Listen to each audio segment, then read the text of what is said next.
रहीम और अस्सलाम वालेकुम। 15 अप्रैल और पाकिस्तान में मंगल की सुबह। आज अभी तक की अहम खबरें हैं और मेरा तज्जिया। आज के इस व्लॉग में बहुत ही अहम खबरें हैं, जैसा कि एमल वली खान ने पाकिस्तानी जनरल्स और चलगोज़ों पर इकट्ठे ही हमला कर दिया है। उसके साथ साथ आपको ये भी बताएंगे कि army chief general Asim Munir साहब के खुसूसी इनिशिएटिव पर एक बेल्जियम का बड़ा ग्रुप पाकिस्तान में 1000 अरब की इन्वेस्टमेंट करने पहुंचा। मीडिया ने अब डॉक्यूमेंट्स दिखाए हैं कि पीछे वो खुद बैंकरप्ट है। उसके अलावा बांग्लादेश में बहुत कुछ हो रहा है। एक तो उन्होंने पासपोर्ट में मेजर तब्दीलियां की हैं और उसके साथ साथ बांग्लादेशी 30 साला हसीना, जिसका कोई मुआशके का उन्होंने क्लेम किया कि उनका एक डिप्लोमेट के साथ, एक एम्बेसडर के साथ मुआशका है, जिसकी वजह से बांग्लादेश और सऊदी अरेबिया के जो ताल्लुकात हैं वो क्राइसिस में चले गए हैं। 22 लाख के करीब बांग्लादेशी जो हैं वो सऊदी अरब में मुलाजमत या मजदूरी करते हैं। ये एक बड़ा क्राइसिस खड़ा हो गया और भी बहुत सारी खबरें हैं वो आपके सामने रखेंगे। लेकिन सबसे पहले जो आपके जहनों में बहुत सारे सवालात हैं, जो अमरीकी कांग्रेस मेंबर्स पाकिस्तान आए थे उनके बारे में आपको शकूक हैं, सवालात हैं, वो क्यों आए तो उन्होंने इमरान खान से मुलाकात क्यों नहीं की, पाकिस्तान तहरीक इंसाफ से मुलाकात क्यों नहीं की, अमरीकी इनके हाथों में चले गए, ये मामला सब क्या है। तो मैं आपको क्विकली बताता हूं, बहुत सारे नाम नहीं लूंगा। 3 कांग्रेस मेंबर्स आए थे। एक इस ट्रिप में लास्ट मिनट ऐड हुए, उनका कोई कलीदी किरदार नहीं था। जाहिर है वो भी एक मोतबर मोअज़्ज़ज़ कांग्रेस मेंबर हैं, लेकिन उनका कोई कलीदी किरदार नहीं था। 2 कांग्रेस मेंबर्स थे असल में जिनका कलीदी किरदार था। उनमें से एक कांग्रेस मेंबर ऐसे थे जिनको पाकिस्तानी मिलिट्री जनरल्स पाकिस्तान लाना चाहते थे। उनकी बड़ी ख्वाहिश थी और उन्होंने उनको बार बार इन्वाइट किया था। उनकी जो पॉलिसी स्टेटमेंट्स हैं, जो उनकी स्ट्रेटेजिक डायरेक्शन है, वो जो अमरीकी कांग्रेस मेंबर है उनकी, वो पाकिस्तानी मिलिट्री के जो ख्यालात हैं उनके साथ या मौजूदा रजीम के ख्यालात के साथ बहुत हम आंगी है। उनके ख्याल में पाकिस्तान में इतना कुछ गलत नहीं हो रहा, मामलात सारे सेट हैं और पाकिस्तानी जर्नल्स को लगता है कि वो जो कांग्रेस मेंबर हैं उनके साथ साड़ी गल हो गई है, मतलब कि वो हमें सपोर्ट करते हैं, वो समझते हैं कि हम बहुत बेहतर काम कर रहे हैं। तो उनको इनवाइट किया गया था, उन्होंने आना ही आना था। ये कोई ये समझ लीजिए सियासी दौरा नहीं था एग्जैक्टली। आए तो थे वो सारी चीज़ें देखने, लेकिन इसमें फ़ौजी नवीयत के जो काम थे, मतलब डिफेंस से रिलेटेड मामला थे, वो ज़्यादा इसके अंदर जो थे वो फोकस थे। जब हमें पता चला कि ये दौरा हो रहा है तो हम में से, पाकिस्तानी डायस्पोरा में से कुछ लोग जो हैं वो जाके जो दूसरे कांग्रेस मेंबर थे, जो बहुत इफेक्टिव जिनका रोल था, उनसे मिले, उनसे बातचीट की, उन्हें बताया कि पता चला है कि दौरा हो रहा है और उनसे गुजारिश की कि आप भी इसमें ज़रूर जाएं, क्योंकि उनके बारे में एक ख्याल है कि वो मुअज़्ज़ज़ आदमी हैं, स्ट्रेट फॉरवर्ड हैं और वो बात करते हैं जो करनी चाहिए, असूल पसंद आदमी हैं, वो अपने रब से डरने वाले बंदे हैं। ये उनके बारे में एक अमूमी ख्याल है। तो उनसे जब बात की गई तो उन्होंने मुलाकात के बाद फ्री इमरान खान का नारा भी लगाया और उन्होंने कहा कि बिल्कुल मैं करूंगा और तमाम चीज़ें देख कर भी आऊँगा। पाकिस्तान गए। पाकिस्तान जब गए तो बहुत सारी चीज़ें मैं जानता हूँ जिनको मैं आपके सामने नहीं रखूँगा, लेकिन ये ज़रूर तय है, ये मैं आपको वाजे कर दूँ कि एक कांग्रेस मेंबर ऐसे थे कि जो इमरान खान की फैमिली से भी मिलना चाहते थे और जो इमरान खान से भी मिलना चाहते थे और जो पाकिस्तान तहरीक इंसाफ से भी मिलना चाहते थे, पाकिस्तान में मौजूद मीडिया से भी मिलना चाहते थे। इससे ज़्यादा डिटेल्स मैं आपको नहीं दे सकता, बस इतनी ज़हन में रखिए। और उन्होंने इसके लिए भरपूर कोशिश भी की और जब आर्मी चीफ से उनकी मुलाकात हुई तो उन्होंने वहाँ पर भी जो मैसेज कन्वे उन्होंने करना था वो उन्होंने मैसेज कन्वे किया। हाँ, ये बात दुरुस्त है कि उन्होंने पब्लिकली कोई ऐसी स्टेटमेंट नहीं दी जिससे आपको पता चलता हो। अब ये जो मुलाकातें ना हो सकी, ये कहानी कभी फिर सही कि क्यों नहीं हो सकी, इसके अंदर भी एक बात है, लेकिन उन्होंने इसकी, जो मेरे पास इत्तलात हैं, ज़राए से इत्तलात हैं, उन्होंने इसकी भरपूर कोशिश की। जो दूसरे कांग्रेस मेंबर थे उन्होंने ना कोशिश करनी थी, ना वो इस काम के लिए गए थे, ना उनका इंटरेस्ट था, वो मैं आपको पहले बता चुका हूँ। अब आते हैं दूसरी तरफ। अब मैसेज कन्वे हो गया और वो बॉडी लैंग्वेज से और बहुत सारी चीज़ों से आपको नज़र आ रहा होगा। अगर आप वीडियो दोबारा देखेंगे आर्मी चीफ की मुलाकात जो हुई है कांग्रेस मेंबर्स के साथ, तो उसमें आपको बॉडी लैंग्वेज से बहुत कुछ समझ आ जाएगी।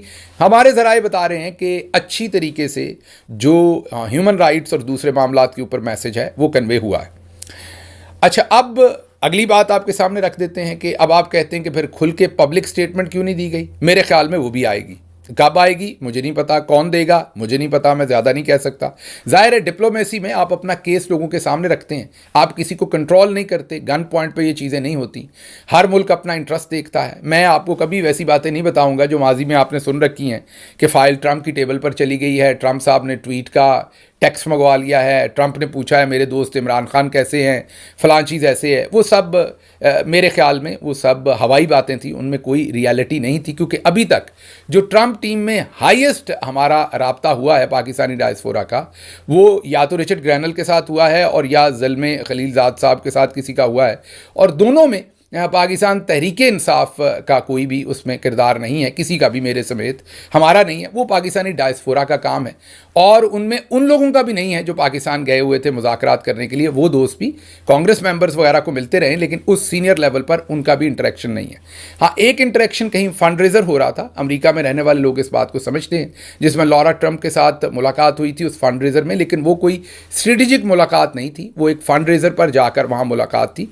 और लॉरा ट्रंप भी उस तरीके से, वो जाहिर है कैंपेन में तो वो थी, प्रेसिडेंट ट्रंप की रिश्तेदार भी हैं, लेकिन वो स्ट्रेटेजिकली उस पोजीशन पर नहीं थी कि वो फॉरेन पॉलिसी के अंदर कोई बहुत ही अहम किरदार अदा कर सकें। तो ये जो जब आपकी होप्स को बहुत, हाँ, रिचर्ड ग्रैनल और ज़ल्मे खलीलज़ाद वो दोनों बहुत ही इंपॉर्टेंट उनकी पोजीशन है स्ट्रेटेजिकली। देखते हैं आने वाले दिनों में उनकी अपनी रीडिंग क्या है, क्योंकि हमारी जो भी कभी इंगेजमेंट हुई है, हमने अमेरिका की इंटरफेरेंस कभी नहीं मांगी। हमने हमेशा एक ही बात कही है कि अमेरिका के अपने प्रोफेस्ड प्रिंसिपल्स हैं, rule of law, freedom of speech, democracy और ह्यूमन राइट्स। ये जो अपने प्रोफेस्ड प्रिंसिपल्स हैं, अमेरिका उसके लिए खड़ा हो, पाकिस्तान में कोई इंटरवेंशन ना करे, कोई मदद ना करे, लेकिन जो मदद हो रही थी पहले इन तमाम चीज़ों को दबाने की, उनके ऊपर एक लाउड एंड क्लियर मैसेज जाए कि ये जो कहीं पे भी, जैसे आप गौर कीजिए कि अभी फॉर एग्जांपल बहुत सारे मुल्कों के अंदर आप देखते हैं कि जैसे ही कोई अरेस्ट होती है, किसी भी पॉलिटिकल फिगर की अरेस्ट होती है, तो फौरी तौर पर अमेरिका से ये कमेंट आ जाता है कि ये अरेस्ट जो है ये इलीगल हुई है, ये डिटेंशन जो है इलीगल हुई है, ये नहीं होनी चाहिए अफ्रीका के छोटे मुल्कों से लेके बड़े मुल्कों में। लेकिन पाकिस्तान के बारे में अभी तक कोई ऐसी स्टेटमेंट नहीं। तो वो जो इंटरवेंशन है, या वो जो एक थोड़ा सा आप ये कह लीजिए कि एक इनडिफरेंट रवैया है, उसके बारे में हमारी डिप्लोमेसी या एडवोकेसी है, इससे ज़्यादा नहीं। तो बहरहाल ये मैं आपको बता दूं कि मायूस होने की कोई बात नहीं है। डिप्लोमेसी के अंदर आप कोशिश करते हैं, कई दफ़ा कामयाब होते हैं, कई दफ़ा नाकाम होते हैं। हवाई बातें आपके सामने नहीं रखेंगे जैसे पहले रखी गई। मैंने जैसे आपको बताया कि अब फाइल इधर चली गई है तो अब उधर चली गई, तो अब उन्होंने ये कह दिया, इसमें इन चीज़ों में रियलिटी नहीं थी। माजरत के साथ ये ट्रक की बत्ती के पीछे लगाने का काम था मेरे ख्याल में। अब जब मैं रेट्रोस्पेक्टिवली देखता हूँ तो मुझे ये लगता है कि ये जनरल साहबान की ये साजिश थी, जानबूझकर ऐसे बयानात दिलवाए गए कि बस बात हो गई है, और मीन इस तरफ से बात हो गई है कि जनाब ट्रंप साहब से, अच्छा एक मीडिया पर यह भी खबर चलवा दी गई कि फ़लाँ पाकिस्तान तहरीक इंसाफ की शख्सियत की ट्रंप से मुलाकात होगी, ये भी दुरुस्त नहीं था। ये सब कुछ इसलिए शायद करवाया गया कि जो ओवरसीज़ पाकिस्तानी हैं वो कंफर्टेबल रहें, उनको ये ना लगे कि कुछ नहीं हो रहा और वो कोशिश ना करें ज़्यादा, तो उनको ज़रा ठंडा रखने के लिए इस तरह के बयान दाग दिए गए। हकीकत में ऐसा कुछ नहीं हो रहा था और वो अब आपके सामने। लेकिन इसका एक फ़ायदा भी हुआ, ये जो सारा डिबैकल हुआ, इसमें अब बहुत सारे जो इंडिपेंडेंट ओवरसीज़ पाकिस्तानी हैं वो अब इस डिप्लोमेसी के काम में सामने आ गए हैं, और आने वाले दिनों में आपको कोशिश करते नज़र आएंगे। उनको अंदाज़ा हो गया है कि बहुत सारे लोग जो क्लेम कर रहे थे वो रियलिटीज़ नहीं थी, वो काम उस तरीके से नहीं हो रहा था, क्लेम हो रहे थे। तो आपको सिर्फ ये लंबी खबर हो गई, लेकिन आपको बताने की बात यह है कि एक तो एक्सपेक्ट कीजिए कि किसी ने, हमने कभी भी, मेरा तो एक ही स्टेटमेंट है कि पाकिस्तान में हमें इंटरफेरेंस नहीं चाहिए किसी की भी, बल्कि जो इंटरफेरेंस हो रही है उसको रुकवाना है। यही बात हर जगह पर जहाँ भी इंगेजमेंट होती है वो की है। तो मैसेज भी वहाँ गया है मेरी इत्तलात के मुताबिक। हाँ, ये ज़रूर है कि एक कांग्रेस मेंबर मिलना चाहते थे, उन्हें नहीं मिलने दिया गया, लेकिन मैसेज भी गया है, और उसके साथ साथ आने वाले दिनों में आपको बयान आता हुआ भी नज़र आएगा। दूसरी बात, जो पाकिस्तान तहरीक इंसाफ की लीडरशिप है वो अगर तो बिल्कुल फॉर एग्जांपल नून या पीपल्स पार्टी की तरह होती तो वह भागकर मिल लेती। अब आप कहेंगे आप जस्टिफिकेशन दे रहे, नहीं, बिल्कुल नहीं, क्योंकि इमरान खान का एक नज़रिया है, एक आपने मतानत के साथ, वक़ार के साथ फ़ौरन इंगेजमेंट करनी। आप सबको इमरान खान साहब का पता है कि वो कभी अपने वक़ार से नीचे नहीं उतरते। इस वजह से भी पार्टी ने भी वही इमरान खान साहब की पॉलिसी जो है, मैं सबकी बात नहीं कर रहा, लेकिन एक दो लोगों का मुझे पता है कि वो अगर मिलना चाहते तो मुलाकात हो सकती थी, लेकिन उसका उतना फ़ायदा शायद ना होता उस मुलाकात का, क्योंकि जो बात वहाँ होनी है वो यहाँ से कन्वे कर दी गई है और लोगों को पता थी। और मैंने जैसे आपको कहा कि 3 में से 2 लोगों को आप कुछ भी कन्वे करते, मेरा नहीं ख्याल ज़्यादा फ़ायदा होना था। एक शख्सियत थे जिनको फ़ायदा होना था और उनको वो सब कुछ कन्वेड था, और मेरी इत्तलात हैं कि उन्होंने आगे भी कन्वे कर दिया। तो ये ज़रा चीज़ें क्लियर हो जाएँ। अब अगली ख़बर की तरफ चलते, तो इसमें इतनी कोई बहुत ही ज़्यादा डीमोटिवेट होने की, डिसहार्ट होने की कोई ज़रूरत नहीं है। डिप्लोमेसी में आप रोज़ काम करते हैं, आप कई दफ़ा कामयाब हो, तो किसी को पैसे दे के आपने सौदा तो नहीं किया हुआ ना किसी का। ये तो आप अपना केस प्रेजेंट करते हैं, कई दफ़ा उसमें आपको सक्सेस होती है, कई दफ़ा नहीं होती। और दूसरा ये है कि ये जो सफ़र होते हैं ना, ये बिज़नेस इन्वेस्टमेंट नहीं है कि आपने पहले साल में 20%, अगले साल में 30% और फिर इतना मुनाफा कमाना है। ये तो जद्दोजहद है, और जो जद्दोजहद होती है डेमोक्रेसी की, ह्यूमन राइट्स की, वो तो उसके आपको नताइज का नहीं पता होता, लेकिन आपने हक की साइड पे खड़े होकर कोशिश करते रहना है। हमारा काम कोशिश करते रहना है, आइंदा भी करेंगे, भरपूर अंदाज से करेंगे, और कोशिश होगी कि इसमें से कोई ना कोई नतीजा आए। अब चलते हैं अगली खबर की तरफ। एमल वली खान साहब ने कहा है कि हमारे जर्नल्स जो हैं वो चलगोज़ों की हिफाजत कर रहे हैं, बाकी कुछ नहीं कर रहे। सीधा ही हमला उन्होंने जर्नल्स और चलगोज़ों दोनों पर कर दिया है। पता नहीं उनकी चलगोज़ों से दुश्मनी है या जर्नल्स बुरे लग रहे हैं। जर्नल्स का नाम नहीं लिया, लेकिन उन्होंने ये कहा कि वज़ीरिस्तान में ना महसूद जा सकते हैं ना वज़ीर जा सकते हैं, मतलब दोनों कबाइल के लोग वहाँ पर सेफली नहीं जा सकते। एमल वली खान ने कहा कि मैं भी नहीं जा सकता वहाँ पर, लेकिन वहाँ पर 900 मुरब्बा किलोमीटर कहा उन्होंने, पता नहीं मुरब्बा मील कहा, मुझे इलाका नहीं पता, लेकिन 900 का उन्होंने, या 900 एकड़ कहा। अब ये मुझे नहीं पता कि कितना वसी और अरीज़ वहाँ पर चलगोज़ों का के बागात हैं। उन्होंने कहा लेकिन देख लें, वहाँ पर ना महसूद जा सकते ना वज़ीर, कोई सेफ़ नहीं है, लेकिन चलगोज़ों के बाग सेफ़ हैं, क्योंकि चलगोज़ों के जो बाग हैं उनकी हिफाजत पर हम मामूर हैं, और जिन्होंने लोगों की हिफाजत करनी थी वो चलगोज़ों की हिफाजत कर रहे हैं। आड़े हाथों मिलिट्री जर्नल्स को ले रहे हैं। लग यही रहा है कि उनके कोई मुतालबात पूरे नहीं हुए जो उनको बकदरे जुस्सा, क्योंकि जुस्सा भी माशाल्लाह उनका पॉलिटिकल जो है, मैं उनका वाजे जो फिज़िकल जुस्से की बात नहीं कर रहा, पॉलिटिकल जुस्से की बात कर रहा हूँ, वो उनके हिसाब से बहुत बड़ा है, लेकिन पॉलिटिकल साइज़ उनका बहुत छोटा है। तो अब पता नहीं जर्नल्स ने उन्हें कितना हिस्सा दिया है जो वादा किया था या नहीं दिया, तो अब वो चलगोज़ों के पीछे हो गए हैं। देखते हैं आने वाले दिनों में इस पर क्या होता है। अब चलते हैं अगली खबर की तरफ, और वो खबर है बेल्जियम से। जी हाँ, हमारे आपको पता है कि army chief general Asim Munir तमगा इम्तियाज़ मिलिट्री, उन्होंने कोई तकरीबन 2 साल पहले ऐलान किया था कि मुल्की मईशत बस संभली के संभली, और जो इंतशारी हैं वो ऐसे ही बात कर रहे हैं, मईशत हमने संभाल ली। उन्होंने SIFC बनाया, पूरा भरपूर हम सबको बताया, और अब बेल्जियम से एक बहुत ही तगड़े पाकिस्तानी तशरीफ़ लाए, और जिनका नाम परवेज़ लोसर, उन्हें शायद पेजा लोसर कहते हैं गुजरात के इलाके में, मुझे लोगों ने बताया। परवेज़ लोसर साहब वहाँ पहुँचे एयरपोर्ट पर, और उन्होंने बताया कि 1000 अरब की इन्वेस्टमेंट वो लेकर आ रहे हैं, और उनके साथ वाले, उनका ग्रुप या उनके साथ वाले ओवरसीज़ पाकिस्तानी ला रहे हैं। उसके अगले दिन ही सोशल मीडिया के ऊपर उनकी कार वॉश की वीडियोस जारी हो गई कि वो खुद अपने हाथों से गाड़ियां धो रहे हैं और कार वॉश कर रहे हैं। अब कार वॉश करना कोई बुरी बात नहीं, अलकासिबु हबीबुल्लाह, हाथ से रोज़ी कमाने वाला अल्लाह का दोस्त है। और वैसे भी आपको पता है कि जो अपने हाथ से रोज़ी कमाता है वो बिल्कुल बेहतर है चोरों, डाकुओं, उचक्कों से। तो इसलिए हाथ से रोज़ी कमाने की कोई बात नहीं, लेकिन अब आप गाड़ियाँ धो के 1000 अरब की इन्वेस्टमेंट तो नहीं कर सकते ना। तो वो जब उनकी वो वीडियो वायरल हुई, पहले ये ज़रा छोटी सी वीडियो सुन लीजिएगा। हाँ, अभी जो है जो आपके सवाल हैं, आज आपके सवाल तसल्ली करते हैं। आपने छापा लगाया है, हम आपके छापे का फिर जवाब दें। तो इनसे मिलने आए थे कि लोसर साहब वहाँ पे क्या करते हैं, तो आज हमने देखा कि लोसर साहब यहाँ पे गाड़ियाँ जो है वो गाड़ियों की धुलाई करता हूँ। सुन ली आपने, वो जब वीडियो वायरल हुई, हमने पहले भी दिखाई थी आपको, तो उसके बाद उन्होंने सोशल मीडिया पर अपने कुछ इंटरव्यूज़ दिए और उन्होंने कहा कि लोसर कार वॉश जो है वो बहुत बड़ा ब्रांड है। जी, ब्रांड नहीं है, ब्रांड है। तो उन्होंने, मुझे तो लगा कहीं इसमें से ब्रांडी के साथ तो नहीं कहीं कार वॉश करते, जो उन्होंने कहा ब्रांड है। तो उन्होंने ये कहा कि बहुत बड़ा यूरोप का ब्रांड है और ये मजाक उड़ा रहे हैं, तो बिल्कुल कार वॉश का हमारा बहुत बड़ा ब्रांड है। अब ये रिपोर्टेडली इसलिए कहूँगा कि जो अगला क्लेम है वो डॉक्यूमेंट्स ज़ाहिर है यूरोप से जाके हम तो नहीं लाए, इसलिए फॉर लीगल रीजंस हम यही कहेंगे कि रिपोर्टेडली या जैसा सोशल मीडिया पर रिपोर्ट हुआ, ये डॉक्यूमेंट आपके सामने रख रहे हैं जो सोशल मीडिया पर शेयर हुए हैं डिफरेंट अकाउंट्स की तरफ से, और वो ये क्लेम कर रहे हैं कि ये जो लोसर कार वॉश है, ये जो बहुत बड़ा ब्रांड है, ये लोसर कार वॉश 2018 में 9,000 यूरो का इसे खसारा हुआ। चलें, खसारा को अरबों में नहीं हुआ, सिर्फ 9,000 यूरो का हुआ, और 2019 में 6,000 यूरो का मुनाफा हुआ। वाह जी वाह, गुड जॉब। 2 सालों में कम से कम 9 और 6 तो निकालें तो 3,000 मुनाफे में कम से कम आप आ गए, ब्रांड तो बन गया। लेकिन इसके बाद कारोबार मुकम्मल तौर पर नाकाम हो गया और बैंकरप्ट हो गया, ये जो लोसर कार वॉश बताया जा रहा था। तो अब ये जो पेजा लोसर साहब हैं, इन्होंने किस तरीके से ये सारी कहानी टोपी आर्मी चीफ जनाब जनरल आसिम मुनीर साहब को पहनाई है, ये हमें नहीं पता, लेकिन पहना दी है और वो मीडिया पर भी इंटरव्यू दे रहे हैं। तो बस आप आगे खुद ही अंदाज़ा लगा लें कि सिर्फ यहाँ पर अकेली मरियम नवाज साहबा की किस्मत नहीं जागी, और भी हमने हर जगह से उनके भाई ढूंढे हैं जो उन्हीं की तरह की सोच रखते हैं या उन्हीं की तरह की कैपेबिलिटी रखते हैं, और उन्हें लाकर हमने लॉन्च किया है। अगली खबर आपके सामने पार्लियामेंट से रखते हैं। खबर यह है कि जुनेद अकबर साहब ने एक तकरीर की और उस तकरीर में ज़रा उन्होंने चौधरी निज़ामुद्दीन को आड़े हाथों ले लिया।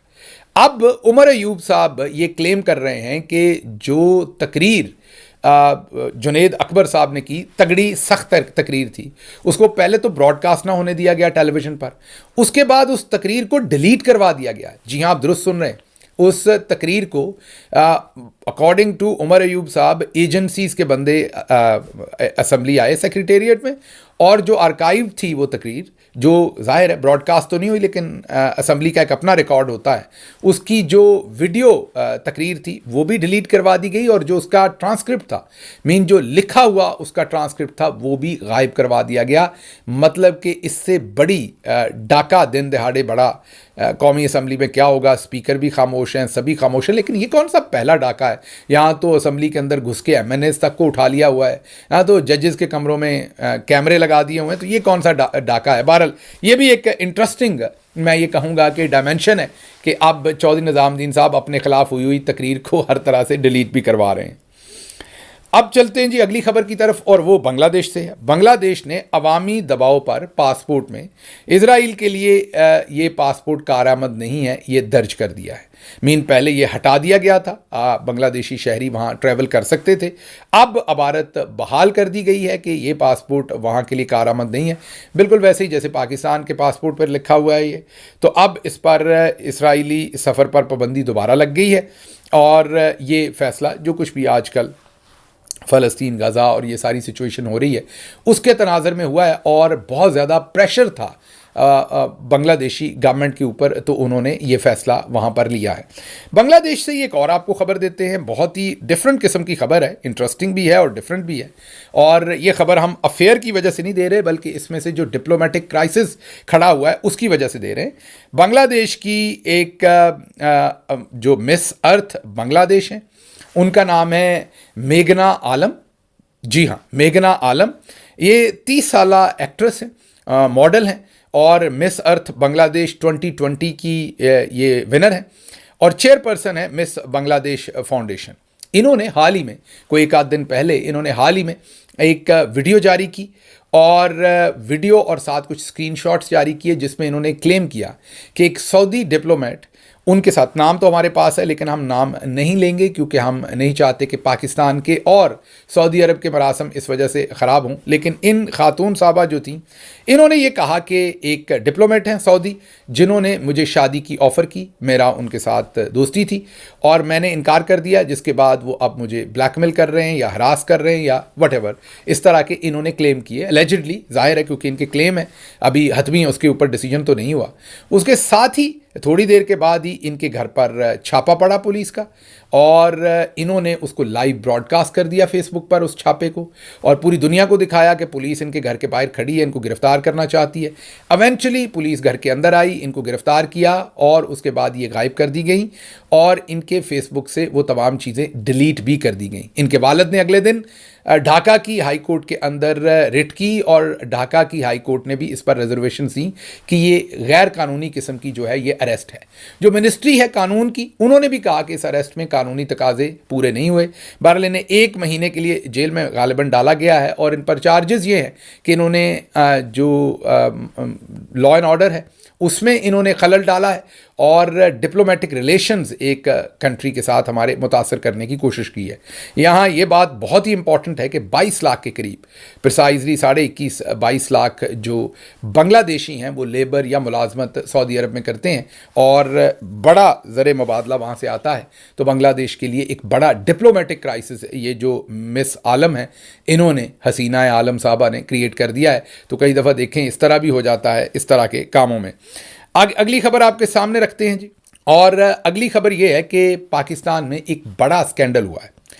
2024 में दुनिया का सबसे बड़ा सोलर पैनल दरामद करने वाला मुल्क पाकिस्तान बन गया। आप कहेंगे ये तो अच्छी बात है, गिल साहब इसमें स्कैंडल क्या है, आपको बताते हैं। स्कैंडल इसमें यह है कि पंजाब की फ्री सोलर स्कीम से 1 लाख घरों को सोलर सिस्टम दिए जाने थे, लेकिन इसमें फिर हुकूमती मफादात के इल्ज़ामात भी लगे। ज़ाहिर है कि ये ठेके दिए गए या इंपोर्ट उन्होंने की, सब्सिडाइज प्राइस पे की, आगे महंगे बेचे। लेकिन असल इसमें स्कैंडल ये है कि लाखों अरबों रुपए की इन्वेस्टमेंट करके दुनिया में सबसे बड़ा सोलर इंपोर्ट करने वाला मुल्क, या जो 2-3 बड़े सोलर इंपोर्ट करने वाले मुल्क उनमें हम एक बन गए और इतना सारा सोलर ला के पाकिस्तान में इंपोर्ट कर लिया।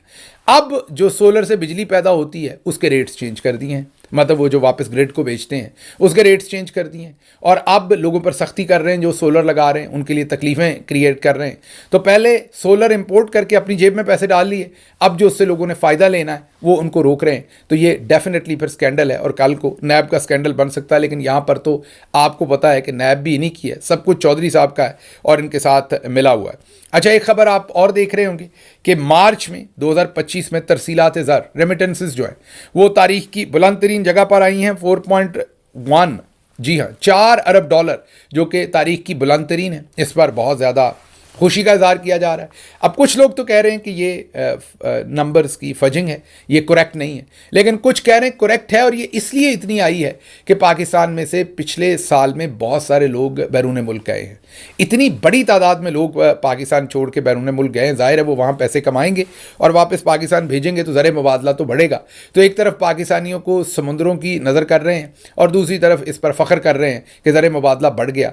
ये दूसरे लफ्ज़ों में इसमें यह भी देख लीजिए कि कितने माओं के बेटे जो हैं उनको मुल्क से भागना पड़ा है। खबरें और भी थी लेकिन मुझे यहाँ से इजाज़त दीजिए। जाने से पहले आपको सिर्फ ये बताना है कि एक तो इस पर कमेंट ज़रूर किया कीजिए क्योंकि हम आपके कमेंट्स को ज़रूर पढ़ते हैं। लाइक कीजिए और अगर सब्सक्राइब नहीं किया चैनल तो ज़रूर कीजिए क्योंकि इससे हमारी रीच बढ़ती है और इससे हमें कुछ नहीं मिलता। इस चीज़ से हमारा कद बिल्कुल बड़ा नहीं होता, सिर्फ रीच बढ़ती है जिसको कंट्रोल करने के लिए चौधरी निज़ामुद्दीन दिन रात कोशिश करते हैं। तो इसलिए बेशक एक लफ्ज़ का कमेंट किया करें, इस पर कमेंट ज़रूर किया करें वीडियो के ऊपर, और अगर चैनल सब्सक्राइब नहीं है तो ज़रूर कीजिए। मुझे यहाँ से इजाज़त दीजिए। अल्लाह आपका हामी और नासिर हो। पाकिस्तान जिंदाबाद।